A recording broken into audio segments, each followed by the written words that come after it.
স্বাগত ডিবিসি নিউজের শুক্র ও শনিবারের আয়োজন কিশোর নিবেদিত প্রযত্নে বাংলাদেশ। সাথে আছি আমি শোভন আরেফ। এই আয়োজনে আপনাদের সাথে আমরা একটি নতুন সময়ের বাংলাদেশ নিয়ে আলোচনা করব। নতুনভাবে সব কিছু চলতে শুরু করেছে, নতুন নিয়মে ছাত্র জনতার এক অভূতপূর্ব অভ্যুত্থানের ফসল, এক পরিবর্তনের বাংলাদেশ। অন্তর্বর্তী এই সরকার শপথ নিয়েছে, গতকাল শুরু হয়েছে তাদের পথচলা।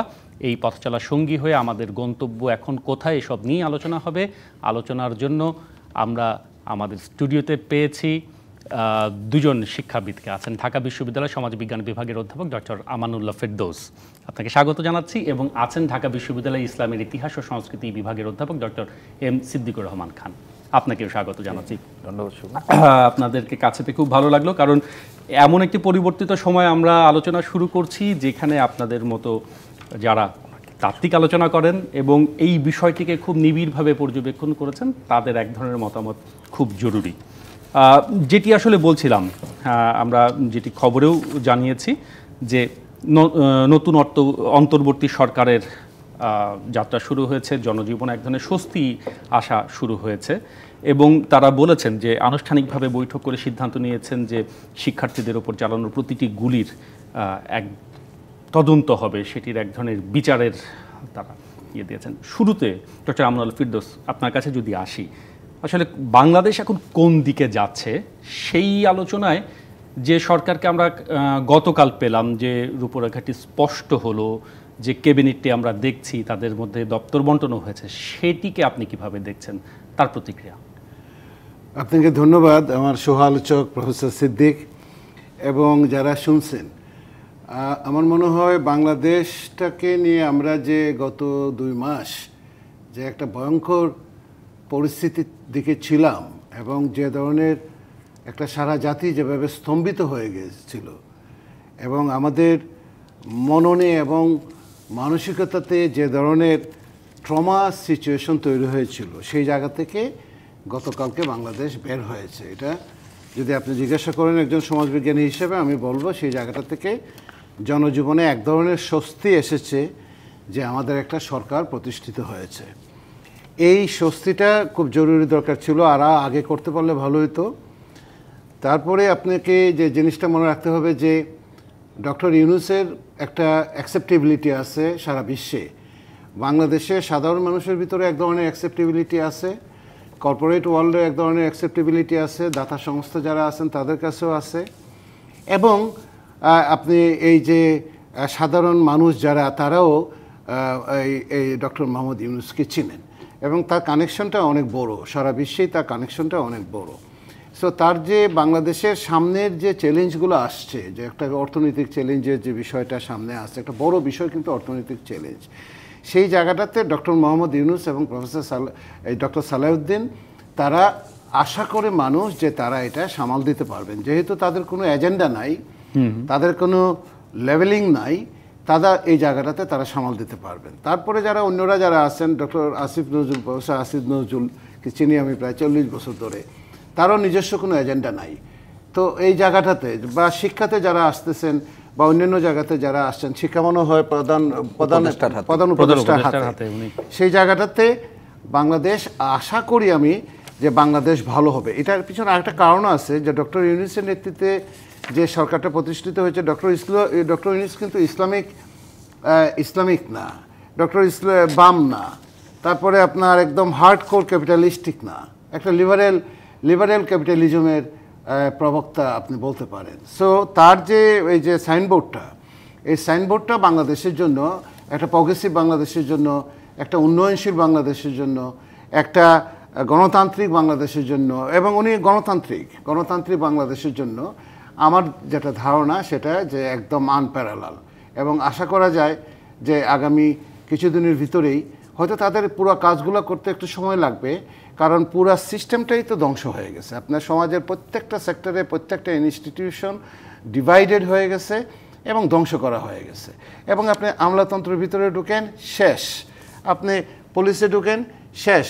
আপনি শিক্ষা প্রতিষ্ঠানগুলোতে ঢুকেন, শেষ করে দেওয়া হয়েছে। অর্থনীতিতে ঢুকেন, হাজার হাজার কোটি টাকা, অনেকে বলে 10 লাখ কোটি, অনেকে বলে 11 লাখ কোটি, অনেকে বলে এত এই পরিমাণ টাকা অলরেডি দেশ থেকে চলে গেছে, ব্যাংকগুলো লুট হয়ে গেছে। এই জায়গাগুলোতে আপনাকে একটা গুড গভর্নেন্স যদি ফিরে আনতে হয়, আপনাকে যদি একটা রেশনাল ব্যুরোক্রেসি যদি ফিরে আনতে হয়, তাহলে এই পুরো সেট আপটা চেঞ্জ করতে হবে। কারণ এই যে সিস্টেমটা গত 15 বছরের 16 বছরে তৈরি হয়েছে, এই সিস্টেমটাকে আপনি 1-2 মাস 3 মাসে তুলে ফেলতে পারবেন, এটা ভাবার কোনো ধরনের কোনো কারণ নেই। এদের রুটটা অনেক ডিপে।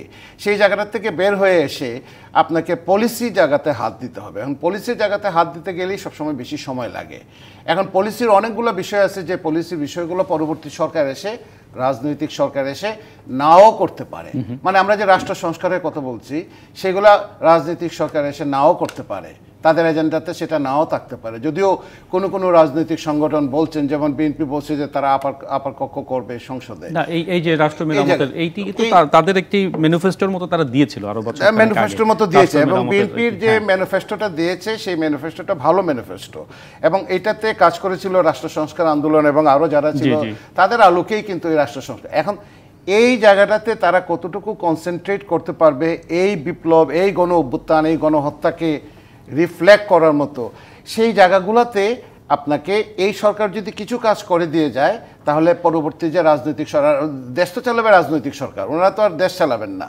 মানে ধরেন লং রান তো তারা আর চালাবে, যেহেতু নামটি অন্তর্বর্তীকালীন। সো ওই সময়টাতে গিয়ে তারা যাতে ভালোভাবে কাজ করতে পারেন, তাদেরকে এই জায়গা, মানে ওই দিক নির্দেশনা, ওই গোল ওই দিক নির্দেশনা আপনাকে। অনেক ধন্যবাদ doctor Amanullah Ferdous. Doctor M Siddiqur Rahman Khan, মানে যেটি বলছিলেন যে ডক্টর ইউনূসের যে গ্রহণযোগ্যতা সর্ব জায়গায় এবং বিশ্বব্যাপী, কিন্তু রাষ্ট্র পরিচালনা নিশ্চয়ই একটি ভিন্ন ব্যাপার। এবং আমরা যে 17 সদস্যের উপদেষ্টা পরিষদ দেখছি, তাদের অনেককেই আমরা দেখেছি, আমরা সুশীল সমাজের প্রতিনিধি হিসেবে, সজ্জন ব্যক্তি হিসেবে দেখেছি। এই রাষ্ট্র পরিচালনা যে গোল সেটিংয়ের কথা বলা হচ্ছে, সেইটি আসলে কতখানি চ্যালেঞ্জের হবে, এবং প্রধান চ্যালেঞ্জ আপনি কোনটি মনে করেন, এবং অগ্রাধিকার পাবে কোনটি, সেইভাবেও যদি আপনি বিষয়টি জানান আমাদের। ধন্যবাদ শোভন আপনাকে, এবং আমার সতীর্থ অগ্রজ প্রফেসর এস এম আমানুল্লাহ উনি আছেন, এবং আমাদের এই অনুষ্ঠানটি যারা দেখছেন দর্শক সবাইকে শুভেচ্ছা। আসলে আমরা একটা নতুন বাংলাদেশে বসে কথা বলছি, এবং এই নতুন বাংলাদেশে আমরা জানি যে একটা দীর্ঘ কি বলবো যে স্বৈরাচার বিরোধী গণতান্ত্রিক আন্দোলন পরিশেষে ছাত্র জনতার যে গণ অভ্যুত্থান, এর মধ্য দিয়ে স্বৈর শাসনের অবসান হয়েছে। আমাদের যে সরকার প্রধান ছিলেন তিনি দেশ ছেড়ে পালিয়ে গেছেন। সব কিছু মিলিয়ে আমাদের বাংলাদেশের একটা নতুন অভিযাত্রা শুরু হলো, এবং এই নতুন অভিযাত্রায় আমানুল্লাহ ভাই যেটি বলেছেন, আমিও মনে করি যে আমাদের মনের মধ্যে একটা শঙ্কা তৈরি হয়েছিল যে ওই সরকারের পতন, দেশ ছেড়ে পালিয়ে যাওয়ার পর আমরা কিন্তু একটা সরকারবিহীন অবস্থার মধ্যে পতিত হয়েছিলাম, এবং সেই সরকারবিহীন অবস্থার মধ্যে যে পতিত হয়েছিলাম, একটা শূন্যতা তৈরি হয়েছিল। গতকাল আমাদের যে অন্তর্বর্তীকালীন সরকার, যেটা আপনি একটু আগে বললেন, নোবেল বিজয়ী বিশ্বখ্যাত অর্থনীতিবিদ ডক্টর মোহাম্মদ ইউনূস, এটা জনপ্রত্যাশার মানে পরিপ্রেক্ষিতেই কিন্তু তার নেতৃত্বে এই সরকারটি গঠিত হয়েছে। তারা শপথ নিয়েছে, আজকে তাদের আনুষ্ঠানিক কার্যক্রম হয়েছে, প্রথম বৈঠকটিও তাদের হয়েছে। এর ফলে এই শূন্যতাটা কেটে গেছে, এবং এই সরকার দেশ পরিচালনার দায়িত্বভার গ্রহণ করেছেন।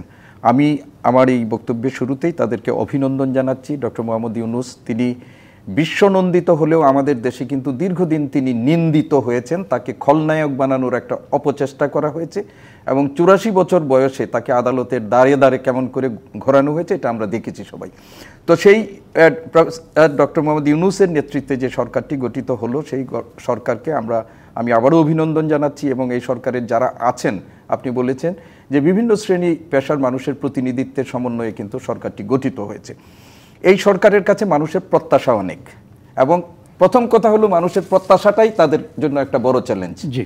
এই প্রত্যাশাটা বিভিন্ন শ্রেণী পেশার মানুষের বিভিন্ন রকমের প্রত্যাশা। আমি যদি একটু কথার মাঝে প্রশ্ন করি, মানে এই প্রত্যাশাটা তো আসলে কোনো রাজনৈতিক সরকারের কাছে করা হচ্ছে না, অন্তর্বর্তী সরকারের করা হচ্ছে, কিন্তু মানুষের প্রত্যাশা তো বহুমাত্রিক। এখানে অর্থনৈতিক চ্যালেঞ্জ রয়েছে, বাজারের যে আমি একটু বলতে চাচ্ছিলাম, আমি শোভন বলতে চাচ্ছিলাম, একজন সাধারণ খেটে খাওয়া মানুষের প্রত্যাশাটা হলো তার জীবনযাত্রার বা জীবনমানটার একটু উন্নতি। বাজারে গেলে সে স্বস্তির সাথে পণ্যদ্রব্যটা কিনতে পারবে, এটা তার সাধন। আমাদের কঠিন কঠিন মাইক্রো ইকোনমিক্স, ম্যাক্রো ইকোনমিক্স, এইগুলো নিয়ে তাদের চিন্তা না। আমি একজন শিক্ষাবিদ হিসাবে বা একজন ছাত্র, শিক্ষক, অভিভাবকের হলো যে আমাদের শিক্ষা ব্যবস্থাটাকে যে ধ্বংস করে দেওয়া হলো, এই ধ্বংসপ্রাপ্ত শিক্ষা ব্যবস্থাটার একটা পুনরুদ্ধার করে আমাদের জাতির আশা আকাঙ্ক্ষার প্রতিফলন হয় এরকম একটা শিক্ষা ব্যবস্থা। একজন রাজনীতিবিদ যারা আছেন তাদের কাছে প্রথম ইয়ে হলো যে যত দ্রুত সম্ভব সরকার একটা নির্বাচনী পরিবেশ তৈরি করে একটা ইলেকশন দিবেন এবং সেই ইলেকশনের মধ্য দিয়ে মানে জনগণের সরকার প্রতিষ্ঠিত হবে, জনগণের ভোটে সরকার প্রতিষ্ঠিত হবে। ফলে এই সরকারের কাছে কিন্তু বহুমাত্রিক প্রত্যাশা এবং সবচেয়ে বড় যেটি আমি এই মুহূর্তে মনে করছি এই সরকারের কাছে মানে অগ্রাধিকার ভিত্তিক, এটা হলো ল অ্যান্ড অর্ডার সিচুয়েশন। আমরা পৃথিবীর ইতিহাসে, আমানুল্লাহ ভাই আমার চেয়ে আরো ভালো বলতে পারবেন, যে পৃথিবীর ইতিহাসে সব জায়গায় আমরা রেগুলেশনের পর একটা কাউন্টার রেগুলেশন পরিস্থিতি আমরা দেখি, একটা অ্যানার্কি তৈরি হয়। আর বাংলাদেশে এইবার যেটি হয়েছে সেটি হলো আপনি 5 তারিখের পর কোনো ল এনফোর্সিং এজেন্সিকে আমরা মাঠে দেখি না, একেবারে আমরা একটা অরক্ষিত জনপদের মধ্যে আমরা ছিলাম এবং সেই অরক্ষিত জনপদের মধ্যে থাকার ফলে আমাদের জানের ক্ষতি হয়েছে, মালের ক্ষতি হয়েছে, রাষ্ট্রীয় সম্পদের, ব্যক্তিগত সম্পদের ক্ষতি হয়েছে এইটা। এবং আমরা কিছু কিছু জায়গায় সংখ্যালঘুদের উপর আক্রমণের ঘটনাও দেখেছি, যদিও আমাদের পার্শ্ববর্তী দেশের মিডিয়াগুলো যেভাবে হয়েছে আমরা ইতিমধ্যে আমরা দেখেছি যে এইগুলো ফ্যাক্ট চেকিংয়ে অনেক ফলে বাংলাদেশের এই একটা নতুন অভিযাত্রায় বিভিন্ন শক্তি, দেশি বিদেশি শক্তি, তাদেরও কিন্তু সক্রিয় আছে। এইটাও সরকারের জন্য একটা চ্যালেঞ্জ। তবে আমি মনে করি যে এই মুহূর্তে সরকারের কাছে সবচেয়ে বড় যেটা আমাদের প্রত্যাশা সেটা হলো দেশে একটা নৈরাজ্যকর পরিস্থিতিটার অবসান ঘটিয়ে একটা শান্তিপূর্ণ, আপনি যেটা বলছিলেন, জনজীবনে স্বস্তি এবং আস্থার জায়গাটা তৈরি করা, এটা একটা প্রথম কাজ। আর তারপরে আমাদের সরকারের মধ্যমেয়াদী, দীর্ঘমেয়াদী বিভিন্ন পরিকল্পনা, আর দীর্ঘমেয়াদী পরিকল্পনা নিয়ে খুব বেশি অগ্রসর হওয়ার সুযোগ নেই, কারণ এই অন্তর্বর্তীকালীন সরকার খুব বেশি দিন এই প্রলম্বিত হোক এটাও কিন্তু মানুষ চাইবে না। আপনি দেখেন ছাত্রদের যে আন্দোলন ছিল সেই আন্দোলনের মধ্যে প্রথম তাদের কোটা বৈষম্য ছিল বটে, কিন্তু পরবর্তীতে কিন্তু একটা তার ভোটাধিকার, আজকে যে ছেলেটার একটা তরুণের বয়স 25-30 বছর, সে কিন্তু কখনো ভোটাধিকার প্রয়োগ করতে পারে নাই। ফলে আমরা মনে করি যে এই সরকার প্রথম একটা আইন শৃঙ্খলা রক্ষা, এটা একটা চ্যালেঞ্জ এবং এই চ্যালেঞ্জ তারা মোকাবেলা করতে পারবে, কেননা আইন, আমরা যে অন্তর্বর্তী সরকার দেখছি সেই সরকারে যারা আছেন তাদের কিন্তু অনেকেরই দীর্ঘ অভিজ্ঞতা আছে। আপনি যেটা বলছিলেন যে ডক্টর মোহাম্মদ ইউনূস, তিনি কিন্তু একজন অর্থনীতিবিদ বা তার ইয়ে আছে যে রাষ্ট্র পরিচালনা বা সরকার পরিচালনার সাথে অনেকেরই সংশ্লিষ্টতা ছিল না, কিন্তু প্রত্যেকেই কিন্তু সরকারের বিভিন্ন অঙ্গ প্রতিষ্ঠানে তারা গুরুত্বের সাথে দায়িত্ব অনেকেই পালন করেছেন সাফল্যের সাথে। এবং সরকার তো কয়েকজন ব্যক্তির উপর নির্ভর করবে না, সামগ্রিকভাবে আমাদের তো আমরা এই অবস্থায় একটা রক্তক্ষয়ী, আমরা যেটা বলবো যে একটা বিপ্লব, গণ অভ্যুত্থান বাংলাদেশের ইতিহাসে না পৃথিবীর ইতিহাসেই কিন্তু এই ধরনের নজির কম। তো এরকম একটা বিপ্লবের মধ্যে যারা আসছে, আমাদের যারা সরকার পরিচালনায় সহযোগী শক্তিগুলো আছে, তারাও আমরা প্রত্যাশা করি যে তারাও এই সরকার যেটা গঠন হয়েছে সেই সরকারকে সহযোগিতা করবে এবং আমরা যারা যে যেখানে থাকি আমাদের প্রত্যেকের অবস্থান থেকেই কিন্তু একটা সহযোগিতার মনোভাব নিয়ে আমাদেরকে এগিয়ে আসতে হবে, কেননা আমরা চাইবো না যে 2024 বারবার ফিরে আসুক। এই ধরনের রাষ্ট্রশক্তি বা রাষ্ট্র কাঠামো মেরামত করার জন্য আমাদের অসংখ্য তাজা প্রাণ ঝরে যাবে, এটা আমরা কিন্তু চাইবো না। একদম খুব স্পষ্টভাবে বলেছেন আপনারা দুজনেই, অনেক ধন্যবাদ। অভ্যন্তরীণ বিষয় নিয়ে বলেছেন, আমরা একটা বিরতি নিতে চাই। বিরতির পরে ফিরে এসে শুধু তো নিজের দেশের অভ্যন্তরীণ বিষয় নয়, আন্তর্জাতিক সহযোগিতা, যে সহযোগিতার কথা বলছেন সেটিও রয়েছে, সেটি কতখানি পাওয়া চ্যালেঞ্জ হবে কিংবা কিভাবে সম্পন্ন হবে সেগুলো নিয়ে আলোচনা হবে। এই প্রত্যাশা রেখে আমরা একটা বিরতিতে যাচ্ছি। প্রযুক্তি বাংলাদেশে আমরা ফিরছি কিছুক্ষণের মধ্যে, সাথেই থাকুন। কোন দিকে যাচ্ছে বাংলাদেশ, এই শিরোনাম নিয়ে কিশোর নিবেদিত প্রযুক্তি বাংলাদেশে আজকে আমরা আলোচনা করছি। আলোচনায় আমাদের সাথে স্টুডিওতে আছেন ঢাকা বিশ্ববিদ্যালয় সমাজবিজ্ঞান বিভাগের অধ্যাপক ডক্টর আমানুল্লাহ ফেরদৌস এবং আছেন ঢাকা বিশ্ববিদ্যালয়ের ইসলামের ইতিহাস এবং সংস্কৃতি বিভাগের অধ্যাপক ডক্টর এম সিদ্দিকুর রহমান খান। আবারও দুজনকে স্বাগত জানাই। আমরা নতুন সরকারের পথ চলা শুরু হয়েছে, বাংলাদেশ আসলে কোন দিকে যাচ্ছে সেটি আসলে আমাদের সকলেরই আলোচনা, শুধু নয় ভাবনার বিষয়ও। ডক্টর আমানুল্লাহ ফেরদৌস, আপনার কাছে আসি। আমরা নতুন ক্যাবিনেটে যারা দায়িত্ব পেয়েছেন তারা কে কেমন করবেন নিশ্চয়ই সময়ের সাথে সেটির একটি উত্তর সকলেই পাবে, কিন্তু এই অন্তর্বর্তীকালীন সরকারের সাথে চীন কাজ করবে, ইউরোপীয় ইউনিয়ন কাজ করবে এবং যে কোনো সহযোগিতা দিতে প্রস্তুত জাতিসংঘ, এরকম একটি আশ্বাস এসেছে। অভ্যন্তরীণ অনেকগুলো চ্যালেঞ্জের কথা আপনারা বলেছেন, প্রশাসনিক সহযোগিতার কথা বলেছেন, আন্তর্জাতিক এই সহযোগিতা কিংবা আশ্বাস কিংবা পাশে থাকা কিংবা যাদের আরও পাশে পাওয়া প্রয়োজন, সেই বিচারে আসলে আপনি এইখানে চ্যালেঞ্জটি কোথায় দেখছেন কিংবা এখানে কূটনৈতিক অগ্রাধিকার কি পেতে পারে? এটা আপনার ধরেন, আমার যেটা ধারণা, এই সরকার ভারতের সহযোগিতাটা হয়তো সেইভাবে পাবে না, কিন্তু নরেন্দ্র মোদী কিন্তু কালকে সবার আগে হচ্ছে এই সরকারকে অভিনন্দন জানিয়েছে। Narendra Modi is a smart political leader, সেই জন্য সবার আগে সে সেটা দিচ্ছে। সে খুব ভালো করে জানে যে এটা করতে হবে এবং ইজ ভেরি স্মার্ট। কিন্তু আপনার ধরেন এখানে স্পষ্টতই বোঝা যাচ্ছে যে আমেরিকার একটা প্রভাব আছে। আমেরিকার প্রভাব মানে এখানে ওয়ার্ল্ড ব্যাংকের, এডিবি, আইএমএফ তাদের একটা সাপোর্ট থাকবে। আইএমএফ কিন্তু জানিয়েছে এবং আমার সামনেই কিন্তু ওই যে লোন রিপেমেন্টের ব্যাপার আছে।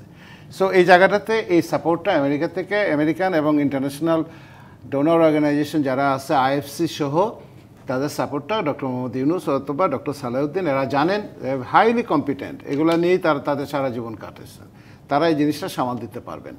চায়নার একটা সাপোর্ট আমার মনে হয় যে এই জায়গাটাতে চায়না রাশিয়া এদের সাপোর্টও থাকবে। ভারতের সাপোর্টটা যেরকমভাবে, ভারত যেভাবে একদম পুরা পারলে একদম দপ্তর খুলে দেওয়ার মতো অবস্থা হয়েছিল বাংলাদেশে, সেই অবস্থাটার কারণে ভারত হয়তো একটু আসতে যাবে অথবা গো স্লো নীতিতে হয়তো বা তারা যাবে। এই অবস্থার পরিপ্রেক্ষিতে আপনি যদি আমাকে বলেন যে সামনে বাংলাদেশের এই যে ইন্টারন্যাশনাল কানেকশনে অথবা আন্তর্জাতিক সাপোর্টে আমি খুব একটা খারাপ অবস্থার ভিতরে দেখতে পাচ্ছি না। মোহাম্মদ তৌহিদ হোসেন পররাষ্ট্রমন্ত্রী, তৌহিদ হোসেন সাহেব খুব ভালো লোক এবং অনেকটাই আপনার ধরেন রেশনাল মানুষ। রেশনাল, আমি যে শব্দটা বললাম, রেশনাল আমলাতন্ত্রের ভিতর দিয়ে তৌহিদ হোসেন সাহেব বের হয়ে আসছেন। আমরা তো বলি যে ইরেশনাল আমলাতন্ত্র, ম্যাক্স ওয়েবারের আমলাতন্ত্র আমরা পড়াই, এটা পুরো আমলাতন্ত্রটা পুরোটাই শেষ, একদম এ টু জেড শেষ, মানে এখানে ঘুষ ছাড়া কোনো কিছু। এর ভিতরে তৌহিদ হোসেনরা, এর ভিতরে আরো অন্ততপক্ষে কিছু লোক, হয়তো 5% লোক ভালো আছে। কিন্তু এই সংস্কার কি এই সরকারের পক্ষে করা, মানে আপনি যেটা বলছিলেন শুরুতে তাদের কাঠামো তৈরি করতে হবে, এটা অনেক বড় চ্যালেঞ্জ হয়ে যাবে। এই সরকারের পক্ষে করা চ্যালেঞ্জ হইলেও এই সরকারকে শুরু করতে হবে, কারণ এই সরকারের যদি ফ্রেমওয়ার্কটা না দিয়ে যায় এবং এই সরকারটা কিভাবে চেঞ্জটা করে, ধরুন যতগুলো সচিব আছে সবগুলোকে সরাইতে হবে এখান থেকে, এগুলা যা আছে একদম ডিজিটিজি থেকে দৌড়ে যা আছে সবগুলোকে সরাইতে হবে, ওসি টোসি থেকে দৌড়ে যা আছে ডিসিএসপি সবগুলোকে সরাইতে হবে। এটা তো সবাই জানে যে একটা ওসিকে পদায়ন করতে গেলে কয়েক কোটি টাকা লাগে, এটা সবাই জানে একজন ডিসিকে, একটা ডিসি পোস্ট নিতে গেলে কি পরিমাণ টাকার প্রয়োজন। না কিন্তু এই জায়গাগুলো থেকে কিন্তু স্যার মানে পলিসি যে কথা বলা হচ্ছিল যে আমরা এই মুহূর্তে রাজধানীবাসী, সারা দেশের লোক পুলিশ নেই, যার জন্য এক ধরনের অরক্ষিত অবস্থা, এক ধরনের ভীত সন্তুষ্ট অবস্থায় কাটাচ্ছে। কিন্তু এই রাতারাতি পরিবর্তন কি, মানে সেই না, রাতারাতি পরিবর্তন কিছু করা সম্ভব। যেমন পুলিশ নেই যে কথাটা বললেন আপনি, এটা কিন্তু আমরা কিন্তু যারা এই যে কোনো অভ্যুত্থান অথবা আপনার এগুলো পড়াই, আমরা তো জানি এটা কিন্তু শুরুতে কিন্তু সরকার বিরোধী ছিল না। সরকার বিরোধী হইতে গেলে 4-5টা ফর্মুলা ফলো করতে হয়, একটাতেও ছিল না কিন্তু ছেলেমেয়েরা। আস্তে আস্তে এটা সরকার বিরোধী হয়ে যায়, সমস্ত ফর্মুলার ভিতরে চলে আসে। এখন সেই বিপ্লবের পরে কাউন্টার রিভলিউশন যে সমস্ত দেশগুলোতে হয়েছে, ইভেন ফরাসি বিপ্লবের পরে, ইভেন আপনি আশেপাশে দেশগুলোতে যে কাউন্টার রিভলিউশনগুলো যে দেশগুলোতে হয়েছে, অথবা 72 থেকে 75-এর ভিতরে 71 সালের পরে যে ঘটনাগুলো ঘটেছে, 72 থেকে 75 বলবো না, স্বাধীনতা যুদ্ধের পরে যে ঘটনাগুলো ঘটেছে, তার ছিটে ফিটেও ঘটে না এই দেশে। এবং আমি মনে করি আমরা যে ধরনের সন্দেহ করেছিলাম যে একটা সাংঘাতিক ধরনের এখানে একটা ঝামেলা যন্ত্রণা হবে, সেগুলো কিন্তু হয় নাই। আপনার এই ডাকাতির সাথে যারা জড়িত আস্তে আস্তে কিন্তু বের হয়ে আসছে, এরা কারা জড়িত। বেশিরভাগ ক্ষেত্রে দেখা গেছে যে আপনার ওই যে কিশোর গ্যাং, তারপরে যারা সুযোগ সুবিধা নিতে চায়, এখনো কিন্তু মানে রাজধানীবাসী কিন্তু এবং আপনি বাংলাদেশে 40,000-এর মতো মন্দির, 40,000-এর মতো মন্দির, কয়টা মন্দিরে আক্রমণ হয়েছে? 1% না, 0.5% না মন্দিরে আক্রমণ। ধরুন আগামী যখন দুর্গাপূজা আসছে, দুর্গাপূজায় আপনি লিখে রাখেন বাংলাদেশের আগামী দুর্গাপূজায় একটা মন্দিরও হামলা হবে না। মন্দিরে হামলা, শুনেন, মন্দিরে হামলা সংখ্যালঘুদের নিয়ে রাজনীতি গত 52 বছরে যারা করেছে তাদের একটা শিক্ষা হয়েছে। এবং আপনি জানেন যে 72-75 সালে অর্পিত সম্পত্তি আইন করে লক্ষ লক্ষ হিন্দুদের বাড়ি কারা দখল করেছে সবাই জানে, একদম স্পষ্ট। আপনি বই পড়েন, এই যে অর্পিত সম্পত্তি নিয়ে যারা বই লেখছে ঢাকা বিশ্ববিদ্যালয়ে, তারা দেখেন এই বয়ানগুলো এখন ভেঙে দিতে হবে, এই বয়ানগুলো এখন ভাঙার সময় আসছে।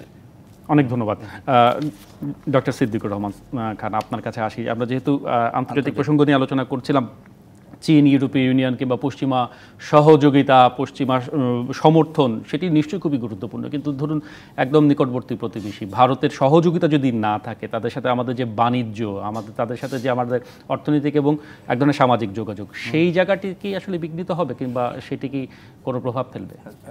দেখুন, আমি প্রথম যেটা বলতে চাই যে বাংলাদেশে একটা নতুন যে অভিযাত্রা, এবং সেটা আমরা ক্রমশ গণতন্ত্রের প্রতি অভিযাত্রা।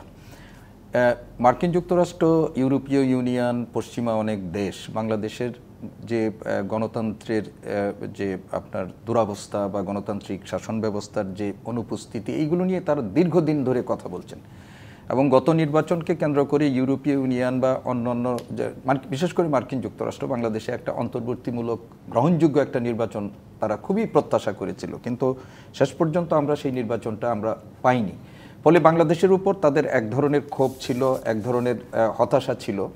নতুন যে ব্যবস্থাটি হয়েছে এবং যে অন্তর্বর্তীকালীন সরকার যেটি গঠিত হয়েছে, সেই সরকারের যিনি প্রধান, তার পশ্চিমাদের সাথে তার যে সম্পর্ক, সেই পশ্চিমাদের সাথে তার যে গ্রহণযোগ্যতা, সেইটা কিন্তু আমাদের বাংলাদেশের এই যে কূটনৈতিক অঙ্গনে পশ্চিমাদের সাথে সম্পর্ক উন্নয়নের ক্ষেত্রে একটা বড় ভূমিকা রাখবে। আমাদের এই মুহূর্তে জোরদার করা যেটা দরকার সেটা হলো আপনার ইকোনমিক ডিপ্লোমেসি। আমাদের বাংলাদেশের যে অর্থনৈতিক যে দুরবস্থার মধ্যে আমরা আছি, রপ্তানি আয়ের পরিমাণ যেটা যে ডলার সংকট, আমাদের রিজার্ভের ক্রাইসিস, এই যে বহুমুখী আমাদের অর্থনৈতিক চাপটা আছে, সেই চাপটাকে মাথায় রেখে আমাদের ইকোনমিক ডিপ্লোমেসি এটাকে খুবই প্রাধান্য দিতে হবে। তারপরে আমাদের জিও স্ট্র্যাটেজিক্যাল যে ডিপ্লোমেসি আছে, এটা তো আমাদের আছে, সেইখানে ভারত একটা গুরুত্বপূর্ণ অনুষঙ্গ। আমাদের অর্থনৈতিক কর্মকাণ্ডের চেয়েও এই অঞ্চলের যে আপনার মানে আমরা বলবো যে ভূ রাজনীতিক যে কূটনীতি, সেখানে ভারত খুবই আমাদের গুরুত্বপূর্ণ। এবং যেহেতু বাংলাদেশটাকে তিন দিক থেকে ভারত পরিবেষ্টিত আছে, আমাদের নিকট প্রতিবেশী, সেইখানে ভারতের সাথে বাংলাদেশের সম্পর্ক এটা আমাদের অনেক কিছু নির্ভর করে। ডক্টর মোহাম্মদ ইউনূস আপনি জানেন যে দেশে আসার আগে একটা ইন্ডিয়ান টেলিভিশন চ্যানেলে তিনি বক্তব্য রেখেছিলেন। সেখানে তিনি কিন্তু এক ধরনের প্রচ্ছন্নভাবে একটা ভারতকেও একটা মেসেজ দিয়েছেন। তিনি এটা বলেছেন যে এই যে উদ্ভূত পরিস্থিতিতে, কারণ ভারত, আমরা খুবই দুঃখজনক যে গত 1.5 দশকে ভারত বাংলাদেশের মানুষের সাথে বন্ধুত্ব না করার চেয়েও একটা দলের সাথে, একজন ব্যক্তির সাথে বন্ধুত্বের সম্পর্কের উপর অনেক জোর দিয়েছিল।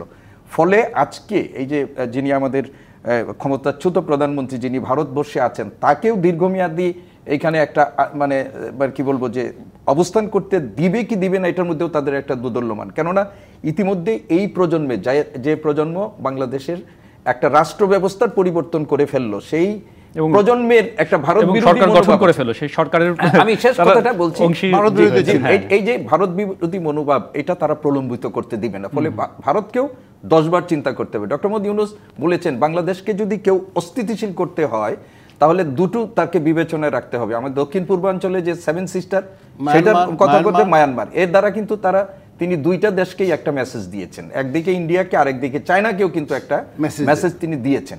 ফলে আমি মনে করি যে আমাদের নতুন বাস্তবতায় বাংলাদেশের যে অভিযাত্রা শুরু হলো, সেইখানে ভারত বাংলাদেশের সাথে সম্পর্ক মানে নতুনভাবে নির্ধারণ করতে বাধ্য হবে, এবং এইটার ছাড়া কোনো বিকল্প নাই। আর পশ্চিমাদের সাথে আমাদের যে ব্যক্তি ইউনূসের যে সম্পর্ক বা এই সরকারে যারা আছেন অনেকেরই যে সম্পর্ক, সেইগুলো কাজে লাগিয়ে, আর সবচেয়ে বড় কথা আমানুল্লাহ ভাই যেটা বলেছেন, আমরা পররাষ্ট্রমন্ত্রী হিসাবে, উপদেষ্টা হিসাবে যাকে পেয়েছি, তিনি অত্যন্ত ধীশক্তি সম্পন্ন, ধীর স্থির একজন আমলা ছিলেন। আমরা এই টক শোতেও তার সাথে কথা বলার আমাদের সুযোগ হয়েছে, তার ব্যাপারেও কিন্তু আমরা খুব আস্থাশীল। ফলে আন্তর্জাতিক পরিমণ্ডলে বাংলাদেশের ভাবমূর্তি উন্নত হবে, বাংলাদেশের কানেক্টিভিটি বাড়বে, সেটা ইকোনমিক ডিপ্লোমেসির কথাই বলেন বা ভূরাজনৈতিক যে কূটনীতি, সেটার মধ্যে বাড়বে। ধন্যবাদ। আমরা আরেকটা বিরতির সময় হলো, বিরতির পরে ফিরে এসে আসলে রাষ্ট্র সংস্কারের কথা বলছি, রাজনৈতিক সংস্কার আসলে কতখানি হবে সেটি নিয়ে আলোচনা করব। প্রযত্নে বাংলাদেশ কিশোর নিবেদিত, আমরা ফিরছি কিছুক্ষণের মধ্যে, সাথে থাকুন। আমরা ফিরে এলাম প্রযত্নে বাংলাদেশ, এটি নিবেদন করছে কিশোর গ্রুপ। কোন দিকে যাচ্ছে বাংলাদেশ, এই আলোচনা করছি। আর এই আলোচনায় আজকে যদি আমরা যে সংবাদের শিরোনামগুলি পড়লাম, তার মধ্যে একটি ছিল এরকম যে মানবাধিকার, গণতন্ত্র নিয়ে উন্নয়ন সহযোগিতার সংখ্যা কেটে গেছে, এটি বিএনপি দাবি করছে, এবং রাষ্ট্র সংস্কারে 3 মাসের বেশি সময় আপত্তি নেই জাতীয় পার্টি। পার্টির। এই বিষয়গুলো নিয়ে আজকে আলোচনায় আমাদের সাথে আছেন স্টুডিওতে ঢাকা বিশ্ববিদ্যালয়ের সমাজবিজ্ঞান বিভাগের অধ্যাপক ডক্টর আমানুল্লাহ ফেরদৌস এবং ঢাকা বিশ্ববিদ্যালয়ের ইসলামের ইতিহাস ও সংস্কৃতি বিভাগের অধ্যাপক ডক্টর এম সিদ্দিকুর রহমান খান। আলোচনার শেষ দিকে আমরা বলছিলাম যে রাষ্ট্র সংস্কারের যে দাবি নিয়ে আজকের এই নতুন সরকারের পথ চলা, সেই দাবির ফলশ্রুতিতেই সেখানে আসলে রাজনৈতিক সংস্কার আসলে কোন পথে, কোন দিকে যাচ্ছে বাংলাদেশ, সেটি নিয়ে দীর্ঘ আলোচনা সময়ের দাবি করে, কিন্তু সময় কম।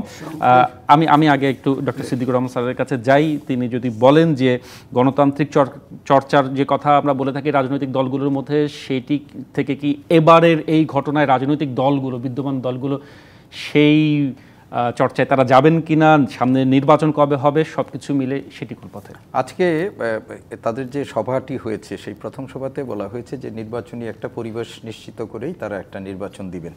এই সরকারের আমি যেটা বলছিলাম যে তাদের দায়িত্ব অনেক, প্রত্যাশা অনেক। সেই প্রত্যাশাগুলোর মধ্যে একটা সবচেয়ে গুরুত্বপূর্ণ, অন্যতম গুরুত্বপূর্ণ হলো বাংলাদেশে একটা গণতান্ত্রিক অভিযাত্রায় তাদের একটা পথ নিশ্চিত করা এবং সেটার জন্য তাদের একটা উপযোগী পরিবেশ তৈরি করা।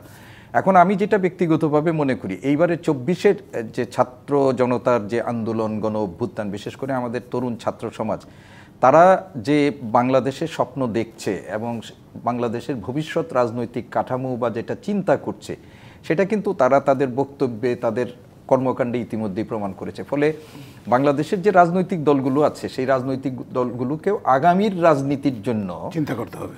আগামীর রাজনীতির জন্য এদের মননের সাথে সামঞ্জস্যপূর্ণ একটা রাজনৈতিক কাঠামো তাদের মধ্যে চর্চার আনতে হবে। সেটি কি চর্চা না পরিবর্তন? চর্চা এবং পরিবর্তন দুইটাই লাগবে রাজনৈতিক কাঠামো। গতানুগতিক রাজনৈতিক যে আমাদের দেশের আছে, সেটাতে কিছু সংস্কার অবশ্যই লাগবে, এক। তো দ্বিতীয় কথা হলো যে আমাদের যে সরকারটি আছে, সেই সরকার যেটি হবে যে তারা কিন্তু সব দায়িত্ব পালন করতে পারবেন না এবং সেটা উচিত হবে না। আপনারা দেখেছেন যে 2007 সালে যে সরকারটি প্রতিষ্ঠিত হয়েছিল, সেই সরকারও কিন্তু একটা সময়ে প্রলম্বিত হওয়ার কারণে তারাও কিন্তু একটা গণ আন্দোলনের মুখে পড়েছেন এবং সেই গণ আন্দোলনের কারণে ঢাকা বিশ্ববিদ্যালয়ে আমরা অনেক দেখেছি শিক্ষকদেরকে, ছাত্র শিক্ষকদের জেলে যেতে হচ্ছে পরিস্থিতি। তবে আমার ধারণা এই সরকারে যারা আছেন তারাও চিন্তা করবেন যে তাদের বিরুদ্ধেও মানুষ দাঁড়াবে এরকম তারা কোনোভাবেই চাইবেন না এবং আমরাও চাইব না। ফলে এখন যেটি হলো যে দ্রুততম সময়ের মধ্যে রাজনৈতিক সংস্কার, এবং রাজনৈতিক সংস্কারের একটা বড় জায়গা হবে রাজনৈতিক দলগুলোদেরকে নিজেদের দিক নির্দেশনা দেওয়া এবং তাদের প্রত্যাশাটার কথা তাদেরকে জানিয়ে দেওয়া। আরেকটা হলো যে আমাদের একটা গণতান্ত্রিক ব্যবস্থায় উত্তরণের জন্য আমাদের দরকার হলো একটা নির্বাচন, এবং নির্বাচনের জন্য আমাদের নির্বাচন কমিশনে কিছু সংস্কার আমাদের অবশ্যই লাগবে এবং ভবিষ্যতে ক্ষমতা হস্তান্তর এবং এই যে প্রক্রিয়া একটা তত্ত্বাবধায়ক ভবিষ্যতে হবে কিনা, এই ব্যাপারেও একটা রাজনৈতিক ডায়লগ কিন্তু থাকতে হবে, একটা রাজনৈতিক ডায়লগ থাকতে হবে। এবং আমি আশা করি এই তত্ত্বাবধায়ক অন্তর্বর্তীকালীন সরকার যারা আছেন এটা গুরুত্বের সাথে বিবেচনা করবেন। আরেকটা জিনিস আমাদের কাছে প্রত্যয়, এই যে 15 বছর ধরে বাংলাদেশের যে গণতান্ত্রিক কাঠামোগুলোকে নষ্ট করে ফেলা হলো এবং বাংলাদেশে আমাদের যে একটা সহনশীলতার রাজনৈতিক পরিবেশটা যারা বিনষ্ট করলেন, তাদেরকেও কিন্তু বিচারের ব্যবস্থা করতে হবে। আমি দেশ ছেড়ে পালিয়ে গেলাম, আপনি দেখেন যে এই রাজনৈতিক আশ্রয় প্রশ্রয় আমাদের যে জাতীয় অর্থনীতির যারা লুটেরারা লুট করে নিয়ে গেছেন, বেনজিরকে যারা তৈরি করেছেন, আজকে যে আমরা শেষ যেটা আমি করতে চাই, আজকে যে পুলিশ বাহিনী রাস্তা ছেড়ে চলে গেলেন, তাদেরকে এই জনরোষের মুখে কারাদার করালো এবং তারা কিন্তু একটা নিজেদের মধ্যে একটা সংস্কারের রূপরেখাও তারা দিয়েছেন। আমি একটা অনুরোধ করব যারা আজকে সরকারের পরিচালনার দায়িত্ব, তারা এগুলোকেও নেবেন, কেননা আমরা রাষ্ট্র পুলিশ ছাড়া চলবে না এবং পুলিশ বাহিনীকেও জনগণের মুখোমুখি দাঁড় করানো যাবে না এবং রাষ্ট্রের সেবক হিসাবে তারা দায়িত্ব পালন করবে, কোনো দলের না। সেই জায়গাগুলো অ্যাড্রেস করে, এবং আমি খুবই আশাবাদী যে এই সরকারের প্রতি সেই আস্থাটা রাখতে চাই, ডক্টর মোহাম্মদ ইউনূসের প্রতি আস্থা রাখতে চাই এবং তার টিমমেট যারা আছেন তাদেরকে আস্থা রাখতে চাই। শেষ কথা হলো যে আমাদের ছাত্র জনতা কিন্তু এদেরকে ওয়াচ করবে এবং ভবিষ্যতে যারা রাজনীতি করবে তাদেরও ওয়াচ করবে। অনেক ধন্যবাদ। একদম শেষ কথা দিয়ে আমি আসলে আসতে চাই ডক্টর আহমেদের কাছে, এই যে রাজনীতিতে একটা আস্থার সংকটের যে সংস্কৃতি তৈরি হয়েছিল এবং রাজনৈতিক যে সংস্কৃতি, সেই সংস্কার দূরে সঠিক বার্তা এখনকার রাজনৈতিক দলগুলো পেয়েছে কিনা, কিংবা সেই দৃষ্টান্তটি থেকে তারা শিক্ষা নেবে কিনা, এটা বলা খুবই টাফ যে শিক্ষা পেয়েছে কিনা বা তারা সেই শিক্ষা নেবে কিনা, সেটা সামনের দিনগুলোতে বলবে যে তারা শিক্ষা নিয়েছে কিনা। তবে এই সরকারের কাছে যদি খুব বেশি আশা করি সেটা হবে না। আজকে বণিক বার্তায় নিউজ আসছে, আপনি দেখছেন $150 বিলিয়ন চলে গেছে। প্রায় বাংলাদেশি টাকায় প্রায় 17 লক্ষ কোটি টাকা। এই সরকার কি এটা করতে গেলে তো এই সরকারকে কয়েক বছর থাকতে হবে, তাই না? এবং উপদেষ্টা যারা আছেন এটি কি এই সরকারের কাজ কিনা, এই সরকারের কাজ হয়তো শুরু করতে পারেন, তারা প্রক্রিয়াটা শুরু করতে পারেন, কিন্তু এই সরকারের যে উপদেষ্টা যারা আছেন অনেকে আমি ব্যক্তিগতভাবে বহুদিন থেকে চিনি, 40 বছর ধরেও চিনি, এমনও আছেন উপদেষ্টা এখানে। এবং আপনার এরা এক একটা সেক্টরে তাদের এক্সপার্টিস, তারা ওই সেক্টরগুলোতে যে পলিসি রিফর্মগুলো কী কী আনা দরকার, কী কী হওয়া দরকার। যেমন আপনি রাষ্ট্র সংস্কারের কথা বললেন, রাষ্ট্র সংস্কারের তো 7টা পয়েন্ট ছিল, 7টা পয়েন্টের ভিতরে একটা হলো সংবিধান। তো এটা তো অনেক সময় লাগবে, এটা কনস্টিটিউশনাল অ্যাসেম্বলি করবে কিনা তারা, এটা তো একটা বড় ব্যাপার, এটা তাদের তো ম্যান্ডেট না। এই জায়গাটাতে কী কী সাজেশন, তাদের একটা সাজেশন থাকতে পারে, একটা টাস্ক ফোর্স তৈরি করতে পারে এখানে। এটা কিন্তু এখন এই মুহূর্তে একদম ফ্লুইড, তাদের সামনে কোনো প্ল্যান অফ অ্যাকশন নাই, কোনো টাস্ক ফোর্স নাই, কোনো কিছু নাই, এটা কিন্তু সাডেনলি ঘটনাটা ঘটে গেছে। সো তাদেরকে এই জায়গাগুলোতে নিয়ে বসতে হবে। আবার প্রধান উপদেষ্টার সবাই 27টা না 26টা এই যে মন্ত্রণালয়, সংসদে নিয়ে তাদের সংসদ এমপি নিয়ে তাদের একটা বড় ওই যে তাদের সেকেন্ড ছিল যে রাষ্ট্র সংস্কার আন্দোলনে, যে 2বারের বেশি প্রধানমন্ত্রী হতে হবে, তাতে এটা তো চেঞ্জের বিষয়। সংসদ নির্বাচন, আইন আদালত, অর্থনীতি, স্থানীয় সরকার, মৌলিক অধিকার, এগুলো ছিল। এগুলোতে বোধহয় একটা রাজনৈতিক ঐক্যমত্য হয়ে থাকলে পরবর্তীতে এখন রাজনৈতিক সরকারের পক্ষে এগুলো সম্ভব। এখন এই জায়গাগুলোতে যদি তারা এক ধরনের একটা অন্ততপক্ষে পলিসি তৈরি করতে পারে, এই জায়গাগুলোতে যদি একটা রাজনৈতিক ঐক্যমত অন্ততপক্ষে তারা তৈরি করতে পারে, তাহলেই গত 200 বছরের ইতিহাসে বাংলাদেশে যে ঘটনা ঘটে নাই, যে আমরা দেখছি 71 সাল বাদ দিলে গত প্রায় 200 বছরের ইতিহাসে কোনো একটা গণ অভ্যুত্থান এইভাবে গণহত্যা হয় নাই। আজকে একটা ছবি দেখছিলাম যে একদম মানে পয়েন্ট ব্ল্যাঙ্ক গুলি করতেছে সবগুলো, একদম বাচ্চাগুলোকে দাঁড়াইছে যে কিসের পিছনে, তারপরও বের করে করে গুলি। এই ঘটনাটা, এই যে বাচ্চাগুলো শহীদ হলো, তাদের আত্মার শান্তি পাবে। এবং এই জায়গাগুলোতে আপনি আরেকটা কথা বলছিলেন, এটা বলে আমি শেষ করি, ডলার ক্রাইসিসে বাংলাদেশে আমার মনে হয় না অসুবিধা হবে, কারণ বিদেশ থেকে যারা আছে তারা বলছে আমরা ডলার পাঠানো শুরু করলাম, রেমিটেন্স। হ্যাঁ, রেমিটেন্স তারা যদি পাঠানো শুরু করে, এবং আমার এখানে অর্থনীতিতে যদি মিনিমাম কতগুলো পলিসি ম্যাটার্সে হাত দেয় ব্যাংকিং জায়গাগুলোতে, তাহলে আস্তে আস্তে আমার মনে হয় ডলারের যে স্কারসিটি আছে, যে ঝামেলাগুলো আছে, সেই জায়গাগুলোতে আপনার উন্নতি হবে। আর ভারতের সাথে বাণিজ্য ব্যাপারে একটা কথা বলে শেষ করি, ভারত আমাদের সাথে কিন্তু মাগনা বাণিজ্য করে না, ভারত কিন্তু আমাদেরকে ওই যে ফ্রি দেয় না। ভারতের যে সমস্ত জিনিসগুলো আনি আমরা টাকা দিয়ে কিনে আনি, আর যেগুলো তার সারপ্লাস আছে সেই সারপ্লাসটাই আমরা কিনে আনি, তার সারপ্লাসটাই কিনে আনি, নাহলে ওখানে পচবে।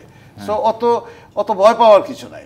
আমি টাকা দিব, টাকা দিয়ে ভারত থেকে আমি জিনিসপত্রগুলো কিনে আনবো। ভারত আমাদের পার্শ্ববর্তী দেশ, বন্ধু, কিন্তু যেভাবে আমাদের উপরে চড়া হয়েছিল, সেই চড়াতে ভারতীয় হেজেমনিটা যেটা এখানে তৈরি করেছিল, এই হেজেমনিটা আমি মনে করি এইবারে আন্দোলনের ফলে ভেঙে গেছে, ওই বৈষম্য বিরোধী আন্দোলনের ফল, যে বৈষম্যটি গ্রেটফুল দেম। অনেক ধন্যবাদ ডক্টর সিদ্দিকুর রহমান খান এবং ডক্টর আমরুল্লাহ ফেরদৌস, আপনাদের দুজনকে ধন্যবাদ জানাতে চাই। এতক্ষণ আমাদের সাথে যারা ছিলেন, কিশোর নিবেদিত প্রজন্মের বাংলাদেশ, এই ছিল আমাদের আজকের আয়োজন। আগামী দিন অন্য বিষয়ে অন্য কাউকে নিয়ে নিশ্চয়ই হাজির হব। ভালো থাকুন।